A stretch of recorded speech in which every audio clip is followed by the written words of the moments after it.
हे केशव, तुम कहते हो कि हर प्राणी अपनी अपनी प्रवृत्ति के अनुसार अलग अलग कामना करता है, परंतु मेरे विचार में प्राणी में चाहे कोई भी गुण प्रधान हो, उसकी कैसी भी प्रवृत्ति हो, फिर भी हर प्राणी एक ही तरह की कामना करता है। अर्थात हर प्राणी केवल सुख की कामना करता है, दुख की कामना कोई नहीं करता। वो कभी दुखी नहीं होना चाहता, इसीलिए सदा सुख के लिए प्रयत्न करता रहता है, चाहे वह मनुष्य राजा हो या रंक हो, स्त्री हो या पुरुष हो। तुम ठीक कहते हो अर्जुन कि सब सुख की कामना करते हैं, परंतु सुख की परिभाषा हर एक व्यक्ति की प्रवृत्ति और रुचि के अनुसार बदल जाती है। एक साधु पुरुष को दूसरे को सुख देकर सुख मिलता है, दूसरे की सहायता करके वो खुश होता है।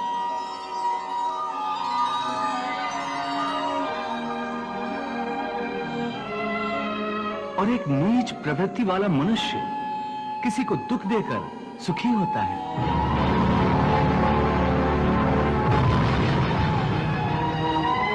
दूसरा सुखी हो तो उसे दुख होता है।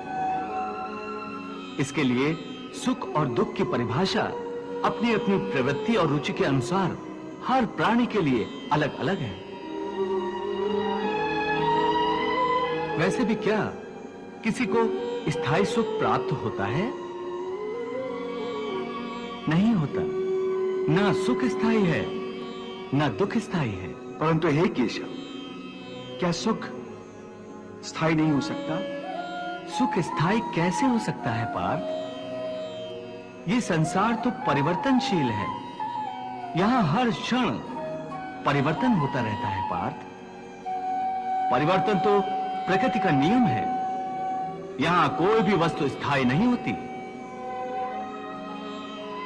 तुम्हें याद होगा, मैंने तुम्हें पहले ही बताया था कि हमारे शरीर की अवस्थाएं भी स्थायी नहीं है। फिर सुख और दुख कैसे स्थायी हो सकता है? इसका अर्थ है कि सुख के साथ साथ मनुष्य को दुख भी भोगना पड़ता है। हाँ पार्थ, सुख और दुख एक ही चक्र के दो अर्ध भागों की भांति है। ये चक्र चलता रहता है, चलता रहता है। कभी प्राणी सुख में हंसता है,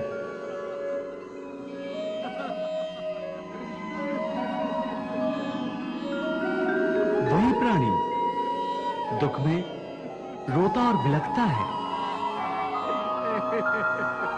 परंतु काल चक्र कभी नहीं रुकता। सुख दुख का यह चक्र चलता ही रहता है। और मनुष्य के जीवन में सुख और दुख लगातार आते जाते रहते हैं। न चक्र ठहरता है, न ही सुख या दुख मनुष्य के जीवन में ठहर पाते हैं। यदि सुख आया तो वो सदा नहीं रहेगा, और यदि दुख आया तो वो भी सदा नहीं रह पाएगा। देवी, प्रभु की दिव्य वाणी के रूप में आज समस्त मानव जाति के लिए एक नए अध्याय की रचना हो रही है। प्रभु कितने आसान और प्रभावशाली शब्दों में जीवन के भेदों को समझा रहे हैं। कर्म योग की गुत्थियां खोल खोल कर बता रहे हैं। प्रभु के गुरु उपदेश को यदि मनुष्य भक्ति भाव से ग्रहण करके उसे अपना आचरण बना ले, तो उसे कोई भी धर्म के रास्ते से हटा नहीं सकेगा। इसलिए हे पार्थ, अनासक्ति योग के द्वारा कामनाओं पर विजय पाना अति आवश्यक है। क्योंकि कामनाओं की पूर्ति होकर भी कभी नहीं होती। मनुष्य बूढ़ा हो जाता है, परंतु आसक्ति जनित कामनाएं कभी बूढ़ी नहीं होती, कभी बूढ़ी नहीं होती।